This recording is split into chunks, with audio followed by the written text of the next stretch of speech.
Hello दोस्तों, नमस्कार। मैं संदीप तिवारी पंकज आप सभी का स्वागत करता हूं अपने YouTube चैनल अवध कंप्यूटर ज्ञान में। दोस्तों, आज के इस क्लास में हम डिटेल्स क्लास ना पढ़ा के हम यहां पे आपके लिए कुछ प्रश्न लेकर आए हैं, कुछ MCQs लेकर आए हैं, मल्टीपल चॉइस क्वेश्चन लेकर आए हैं। क्योंकि इसके पहले हम आपको computer fundamental, operating system, Windows operating system और Notepad, WordPad, Paint, LibreOffice में Writer, Calc, Impress, MS Office में वर्ड, एक्सेल, पावर पॉइंट और इंटरनेट बैंकिंग, ये सभी चैप्टर हम आपको डिटेल्स में पढ़ाए हैं। बहुत ही विस्तार से एक एक टूल्स के बारे में बताया गया है। तो वो जो हमारी सीरीज है वो खत्म हो चुकी है। अब हम सोच रहे हैं कि आप लोगों का रिवीजन कराया जाए, क्योंकि एग्जाम नज़दीक आ रहे हैं। तो रिवीजन के लिए क्वेश्चन जरूरी है। आपको पता होना चाहिए कि एग्जाम में कैसे क्वेश्चन पूछे जाते हैं। और क्वेश्चन करने से क्या होता है कि आप लोग गेस करते हैं कि आपका क्या सही है, हमने क्या सही बताया, और चार ऑप्शन है, चारों ऑप्शन में से किसका क्या मतलब होगा ये भी जानते हैं। तो एक क्वेश्चन में कहीं ना कहीं आपको चार आंसर जानने को मिलता है। तो इसलिए हम जो है कंप्यूटर फंडामेंटल से जो है अपना MCQ शुरू कर रहे हैं, और धीरे धीरे करके हम कंप्यूटर फंडामेंटल से बहुत सारे क्वेश्चन कराएंगे। 20-20 क्वेश्चन का, 30-30 क्वेश्चन का हम सेट लेकर आते रहेंगे। आगे हम इसी तरह और भी जो चैप्टर हैं उनके भी क्वेश्चन लेकर आएंगे, और आपकी तैयारी को हम और ज़्यादा बेहतर बनाते रहेंगे। ये देर ना करते हुए हम क्लास को शुरू करते हैं। और क्लास को शुरू करने से पहले आपसे निवेदन है कि अगर आप हमारे चैनल पर पहली बार आए हैं तो आप हमारे चैनल को सब्सक्राइब करें, और ये जो वीडियो देख रहे हैं इस वीडियो पे आप अपने अटेंडेंस के रूप में एक लाइक अवश्य करें। अगर आपको वीडियो अच्छी लगती है तो आप अपने दोस्तों के साथ भी शेयर करें, अपने मित्रों के साथ शेयर करें, जिससे उनको भी जो है इस वीडियो का लाभ प्राप्त हो। तो चलिए क्लास को शुरू करते हैं। हमारे स्क्रीन पे सबसे पहला जो क्वेश्चन है, विश्व कंप्यूटर साक्षरता दिवस कब मनाया जाता है? विश्व कंप्यूटर साक्षरता दिवस कब मनाया जाता है? ये क्वेश्चन सभी एग्जाम में पूछे जाते हैं, चाहे वो आप CCC कर रहे हो, चाहे O लेवल कर रहे हो, या किसी आप कॉम्पिटिटिव एग्जाम की तैयारी कर रहे हो, सभी जगह पे ये क्वेश्चन बार बार पूछे गए हैं। तो ये क्वेश्चन जो है आपके लिए बहुत ही महत्वपूर्ण है। वैसे जितने भी क्वेश्चन हम आज की क्लास में लेकर आए हैं सभी क्वेश्चन इंपॉर्टेंट हैं, कहीं ना कहीं किसी न किसी एग्जाम में पूछे गए हैं, और भी आने वाले एग्जाम में पूछे जा सकते हैं। इसलिए क्वेश्चन को बहुत ही ध्यान से समझिएगा। तो विश्व कंप्यूटर साक्षरता दिवस कब मनाया जाता है? 5 जनवरी को, 2 दिसंबर को, 2 जनवरी को, या 5 दिसंबर को? बताइएगा राइट आंसर क्या होगा।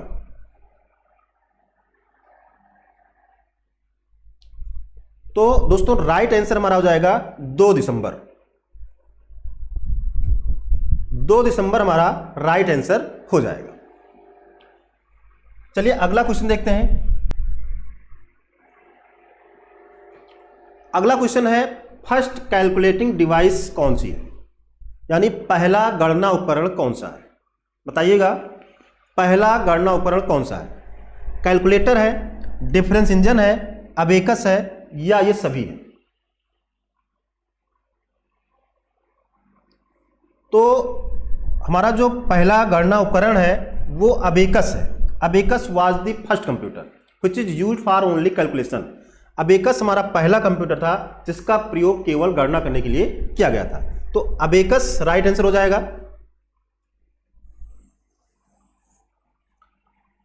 अगला क्वेश्चन देखते हैं, व्यक्तिगत तौर पर किस कंप्यूटर का प्रयोग किया जाता है? यानी पर्सनल यूज के लिए किन कंप्यूटर का प्रयोग किया जाता है? बताइएगा राइट आंसर क्या होगा। Mini computer, micro computer, main frame computer, या सुपर कंप्यूटर? पर्सनल यूज के लिए हम मिनी कंप्यूटर का यूज करेंगे, या हम माइक्रो कंप्यूटर का यूज करेंगे, मेन फ्रेम का, या सुपर कंप्यूटर का? तो आपको पता है कि सुपर कंप्यूटर सबसे बड़े कंप्यूटर होते हैं, इनका प्रयोग विशेष कार्य के लिए किया जाता है। उनसे छोटे जो कंप्यूटर हैं वो मेन फ्रेम कंप्यूटर होते हैं। मेन फ्रेम से छोटा हमारा मिनी कंप्यूटर होता है जो कि व्यावसायिक प्रयोग के लिए होता है। और पर्सनल यूज के लिए हम बात करें तो माइक्रो कंप्यूटर का यूज करते हैं। माइक्रो कंप्यूटर के अंतर्गत ही आपका डेस्कटॉप, लैपटॉप, हैंडहेल्ड, PDA जो भी है, ये जो है माइक्रो कंप्यूटर के अंतर्गत आते हैं। तो माइक्रो कंप्यूटर हमारा राइट आंसर हो जाएगा। ये हमारा राइट आंसर होगा।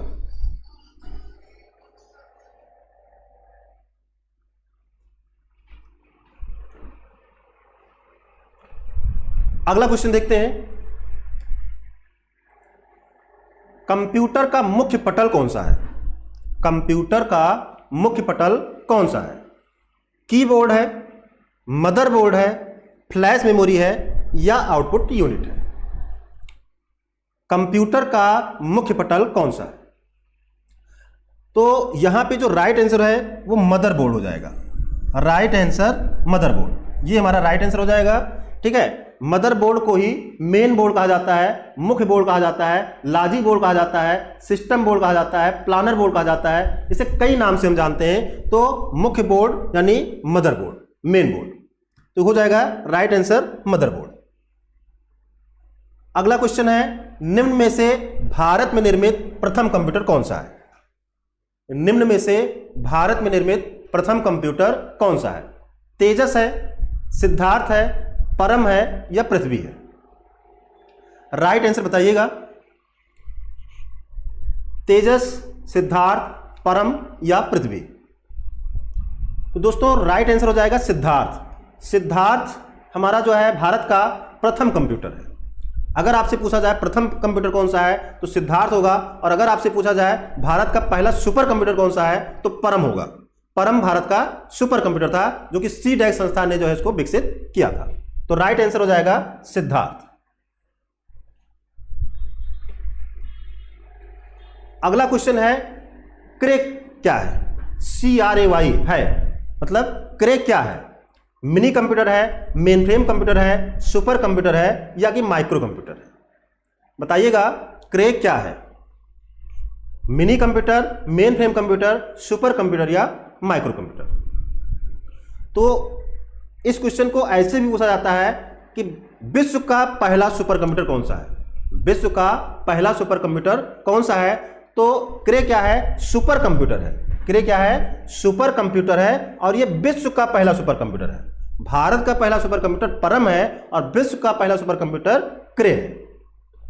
नेक्स्ट क्वेश्चन देखते हैं, निम्न में से पहला इंटेल प्रोसेसर कौन सा है? निम्न में से पहला इंटेल प्रोसेसर कौन सा है? 8080 है, 3080 है, 4004 है या 8086 है? तो दोस्तों राइट आंसर हो जाएगा 4004। 4004 ये जो है पहला इंटेल का प्रोसेसर है। पहला इंटेल प्रोसेसर 4004 है। नेक्स्ट देखते हैं, किसने टेबुलेटिंग मशीन कंपनी स्थापित की थी? किसने टेबुलेटिंग मशीन कंपनी की स्थापना की थी? चार्ल्स बेबेज ने किया था, वान न्यूमैन ने किया था, जेपी एकर्ट ने किया था या हरमन होलरिथ ने किया था?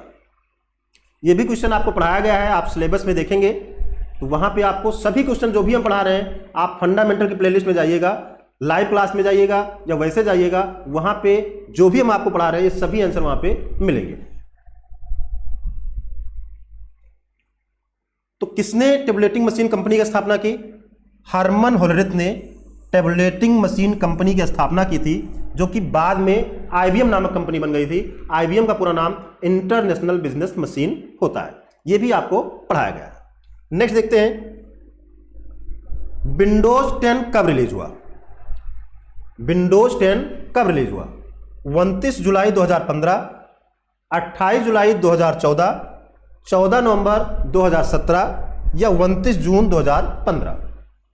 राइट आंसर क्या होगा? तो दोस्तों राइट आंसर हो जाएगा 29 जुलाई 2015। हमारा राइट आंसर होगा ए, 29 जुलाई 2015। नेक्स्ट देखते हैं, कंप्यूटर को चालू करने की प्रक्रिया क्या कहलाती है? यानी कंप्यूटर को हम जब ऑन करते हैं तो ये जो प्रक्रिया होती है इसको हम क्या कहते हैं? इसको टर्निंग ऑन कहा जाता है या स्टार्टिंग कहा जाता है या हाइबरनेटिंग कहा जाता है या बूटिंग कहा जाता है? अगर आप सिलेबस पढ़े होंगे, फंडामेंटल का प्लेलिस्ट अगर आप देखे होंगे तो आपको आंसर पता होगा। तो राइट आंसर हो जाएगा बूटिंग। कंप्यूटर को जब हम ऑन करते हैं यानी पावर बटन दबाते हैं, तो पावर बटन दबाने के बाद क्या होता है कि पहले तो हमारा पोस्ट प्रोग्राम रन होता है, पावर ऑन सेल्फ टेस्ट वो जो है रन होता है। उसके बाद क्या होता है कि हमारा जो ऑपरेटिंग सिस्टम है वो कंप्यूटर की मेमोरी यानी प्राइमरी मेमोरी रैम में लोड होता है। जब हम कंप्यूटर का पावर बटन दबाते हैं तो पहले तो बायोस पोस्ट प्रोग्राम रन होता है, ठीक है। उसके बाद हमारा जो ऑपरेटिंग सिस्टम है कंप्यूटर की मेमोरी में, प्राइमरी मेमोरी में लोड होता है, और लोड होने की जो प्रक्रिया है इसी को हम बूटिंग कहते हैं। एक क्वेश्चन और भी पूछा जाता है कि कंप्यूटर की मेमोरी में लोड होने वाला पहला प्रोग्राम कौन सा है, तो कंप्यूटर की मेमोरी में लोड होने वाला पहला प्रोग्राम ऑपरेटिंग सिस्टम है। तो कंप्यूटर को चालू करने की, ऑन करने की जो प्रक्रिया है उसको हम बूटिंग कहते हैं। अगला क्वेश्चन है फर्स्ट जनरेशन के कंप्यूटर का मेन पार्ट क्या था, यानी पहली पीढ़ी का जो कंप्यूटर था उसका मुख्य कंपोनेंट क्या था, कौन सा कंपोनेंट पहली पीढ़ी के कंप्यूटर में यूज किए गए थे। ट्रांजिस्टर यूज किया गया था, आईसी यूज किया गया था, वैक्यूम ट्यूब या एलएसआई। तो ट्रांजिस्टर का यूज किया गया था सेकेंड जनरेशन में, आईसी का यूज किया गया था थर्ड जनरेशन में, वैक्यूम ट्यूब का यूज किया गया था फर्स्ट जनरेशन में। मतलब राइट आंसर हो जाएगा सी, वैक्यूम ट्यूब। कंप्यूटर की पहली पीढ़ी में वैक्यूम ट्यूब का प्रयोग किया गया था और एलएसआई, वीएलएसआई का प्रयोग किया गया था फोर्थ जनरेशन में। याद रखिएगा, ये भी क्वेश्चन पूछे जाते हैं। अगला क्वेश्चन देखते हैं। अच्छा, वैक्यूम ट्यूब को वाल्व भी कहा जाता है, वैक्यूम ट्यूब को वाल्व भी कहा जाता है, निर्वात नलिका भी बोला जाता है। अगला क्वेश्चन है कंप्यूटर के सभी पार्ट के बीच कौन सामंजस्य बनाता है। कंप्यूटर के जो भी पार्ट्स हैं, इनपुट डिवाइस है, आउटपुट डिवाइस है, इनके बीच में सामंजस्य कौन बनाता है। Logic unit, ALU, control unit या इनमें से कोई नहीं। तो लॉजिक यूनिट का काम आपको पता होगा, या एएलयू और लॉजिक यूनिट एक ही चीज है। इसमें लॉजिक यूनिट का काम है कैलकुलेशन वगैरह करना। जो कंट्रोल यूनिट है ये क्या करता है, कंट्रोल करता है। मदरबोर्ड और उससे जुड़ी सभी डिवाइसों को क्या करता है, कंट्रोल करता है। तो कंप्यूटर के सभी पार्ट्स के बीच कौन सामंजस्य बनाता है, कंट्रोल यूनिट राइट आंसर हो जाएगा। नेक्स्ट देखते हैं, गीगो वर्ड किससे रिलेटेड है। गीगो वर्ड किससे रिलेटेड है, तो गीगो का पूरा नाम भी पूछा जाता है। गीगो का पूरा नाम होता है गार्बेज इन, गार्बेज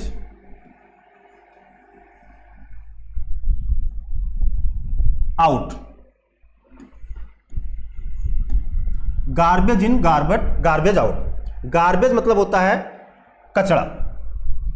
तो कहने का मतलब हुआ, हम कंप्यूटर में जैसा इनपुट करते हैं वैसा ही हमको आउटपुट मिलेगा। अगर हम कंप्यूटर में कचरा डाल रहे हैं तो कचरा ही हमको मिलेगा। तो इसी का पूरा नाम है गार्बेज इन, गार्बेज आउट। तो यहां पे जो गीगो वर्ड है किससे रिलेटेड है, ये जो वर्ड है एक्यूरेसी से रिलेटेड है। मतलब अगर हम सही निर्देश देते हैं, अगर हमारे द्वारा दिया गया इनपुट सही होता है तो हमको रिजल्ट भी सही मिलता है, एक्यूरेट मिलता है। अगर हमने इनपुट ही गलत दिया है तो इनपुट आउटपुट भी हमको गलत मिलेगा। तो यहां पे राइट आंसर हो जाएगा एक्यूरेसी। अगला क्वेश्चन है कंप्यूटर में यूज होने वाले आईसी चिप किससे बनी होती है। कंप्यूटर में जो आईसी यूज की जाती है ये किस धातु से बनी होती है, किससे बनी होती है। कॉपर से बनी होती है, स्टील से बनी होती है, सिलिकॉन से बनी होती है या प्लास्टिक से बनी होती है। यह भी आपको पढ़ाया गया है फंडामेंटल की क्लास में। तो राइट आंसर हो जाएगा सिलिकॉन। आईसी चिप सिलिकॉन की बनी होती है। अगला क्वेश्चन देखते हैं, सबसे पहला स्टोर्ड प्रोग्राम कंप्यूटर था। सबसे पहला स्टोर्ड प्रोग्राम कंप्यूटर कौन सा था। इनैक था, एडसैक था, आर्पानेट था या यूनिवैक था। सही आंसर बताइएगा। तो सबसे पहला स्टोर्ड प्रोग्राम कंप्यूटर कौन सा था, एडसैक था। यहां पे फुल फॉर्म भी आपको याद रखने हैं। एडसैक का पूरा नाम होता है electronic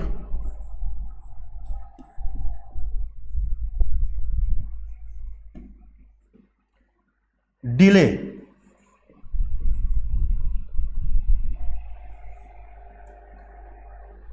storage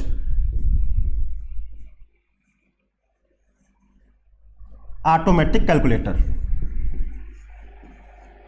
automatic calculator, calculator रहेगा, यहां पे ध्यान रखिएगा।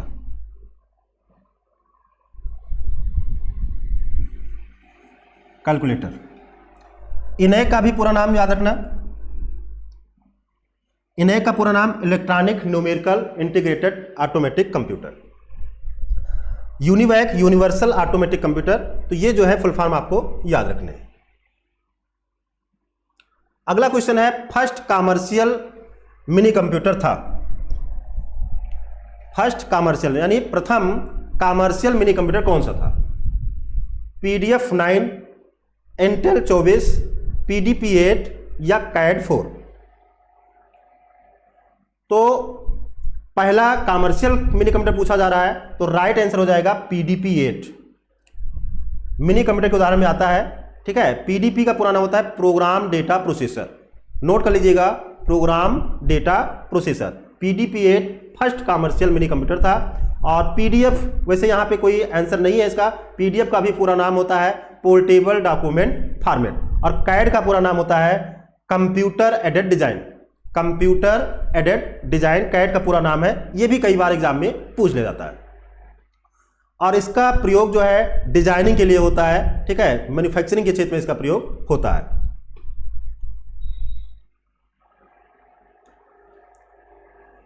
अगला क्वेश्चन है, मिनी कंप्यूटर को निम्न नाम से भी जाना जाता है। मिनी कंप्यूटर को निम्न नाम से भी जाना जाता है, laptop, main frame, mid range computer या PDA। मिनी कंप्यूटर को निम्न में से किस नाम से जाना जाता है? लैपटॉप, लैपटॉप तो आपका माइक्रो कंप्यूटर है। मेन फ्रेम आपका मेन फ्रेम है ही, जो कि आपके मिनी से बड़ा होता है, ठीक है। PDA पर्सनल डिजिटल असिस्टेंट है, ये भी आपका जो है माइक्रो कंप्यूटर में आता है। तो मिड रेंज में आपका सही आंसर हो जाएगा, तो राइट आंसर हो जाएगा आपका mid range computer. Mini computer को निम्न नाम से भी जाना जाता है, यानी मिड रेंज कंप्यूटर भी जाना जाता है, ना ही बहुत बड़ा ना ही बहुत छोटा। अगला क्वेश्चन देखते हैं, मल्टी प्रोग्रामिंग का यूज किस जनरेशन में हुआ था? मल्टी प्रोग्रामिंग का यूज किस जनरेशन में के कंप्यूटर में हुआ था? फर्स्ट जनरेशन में हुआ था, सेकंड में हुआ था, फोर्थ जनरेशन या कि थर्ड जनरेशन? सही उत्तर बताइएगा। तो सही उत्तर हो जाएगा थर्ड जनरेशन। मल्टी प्रोग्रामिंग का यूज थर्ड जनरेशन के कंप्यूटर में हुआ था। बेसिक कंप्यूटर लैंग्वेज किस जनरेशन में आई? बेसिक कंप्यूटर लैंग्वेज किस जनरेशन में आई?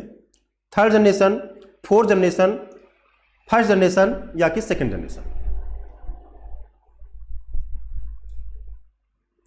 बेसिक का पूरा नाम भी पूछा जाता है, beginners all purpose symbolic instruction code. Beginners all purpose symbolic instruction code इसका पूरा नाम होता है। और ये जो है हाई लेवल लैंग्वेज के अंतर्गत आता है, और इसका जो है प्रयोग तीसरी पीढ़ी के कंप्यूटर में हुआ था। तीसरी पीढ़ी में जो है बेसिक का प्रयोग हुआ था। Right answer third generation. Intel 4004 micro processor कब रिलीज हुआ? इंटेल 4004 प्रोसेसर कब रिलीज हुआ? 1970, 1972, 1969 या कि 1971? राइट आंसर क्या होगा? तो दोस्तों राइट आंसर हो जाएगा 1971।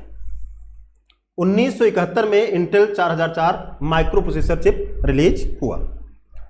तो यहां पे थोड़ा सा मिस्टेक है, ये आपका जो क्वेश्चन है ये 20 नंबर क्वेश्चन था, ये 20 नंबर क्वेश्चन है। तो आज के क्लास में हमने आपको कंप्यूटर फंडामेंटल से संबंधित 20 प्रश्न कराए हैं। आगे की क्लास में पुनः हम कंप्यूटर फंडामेंटल से ही 20 क्वेश्चन और लेकर आएंगे। तो आशा करते हैं कि आज की क्लास आपको समझ में आई होगी। अगर आपको क्लास समझ में आई है तो एक लाइक जरूर करिएगा, और अगर आपने चैनल को सब्सक्राइब नहीं किया है तो चैनल को भी सब्सक्राइब करिएगा। मिलते हैं नई क्लास में, तब तक के लिए जय हिंद, जय भारत।